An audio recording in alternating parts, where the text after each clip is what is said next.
Right. So first of all, let's just talk about what open interest is. So open interest is all the total amount of all the open contracts in the Bitcoin futures market.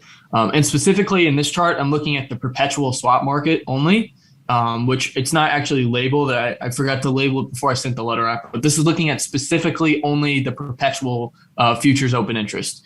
And so what this metric is essentially trying to show you is how high open interest is relative to market cap. Because if open interest is at $100 million and Bitcoin's market cap is $1 billion, that matters a lot less than if open interest is 100 million and Bitcoin's market cap is 150 million, because it has a much larger weight as a percentage of what market cap is. So it's more influenced by the derivatives market. And so whenever that decreases, or you see these flushes, that means that the market's now driven more so by spot than derivatives. And so when you look back at this chart, you'll see earlier this year, heading into all-time highs in kind of mid-May, in mid-April, heading into May, we were really high in terms of this metric. So open interest was really mooning.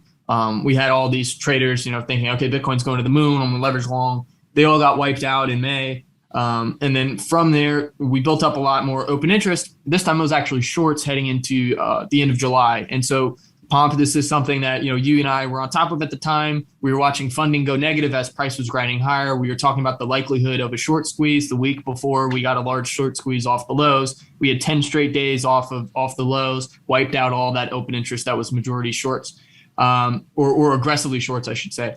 And then we had another wipeout on that failed break above 53K. And part of the reason behind that was that alt funding was really mooning. And so that's where, we learned that you also need to be paying attention to the alt market as well.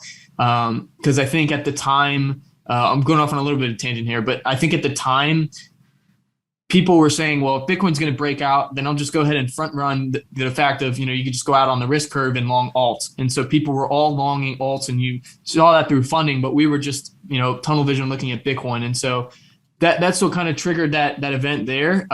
Funding was relatively muted at the time for Bitcoin on that third flush above, in September of this year. But funding on alts was like 250% APR. And so that kind of assisted in triggering a flush there. We wiped out a lot of the open interest.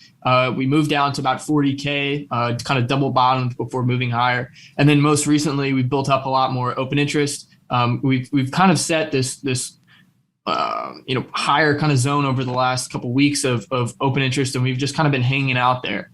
And then recently, this last week, we finally flushed that out back down to the lowest point since May, which means that the market is the most spot driven or spot dominated since May, because now all the leverage guys that just got wiped out are really hesitant to get back in the market because they just got completely obliterated. Especially like Bybit, which tends to be like a more retail driven exchange. Bybit OI got wiped out by like 50%.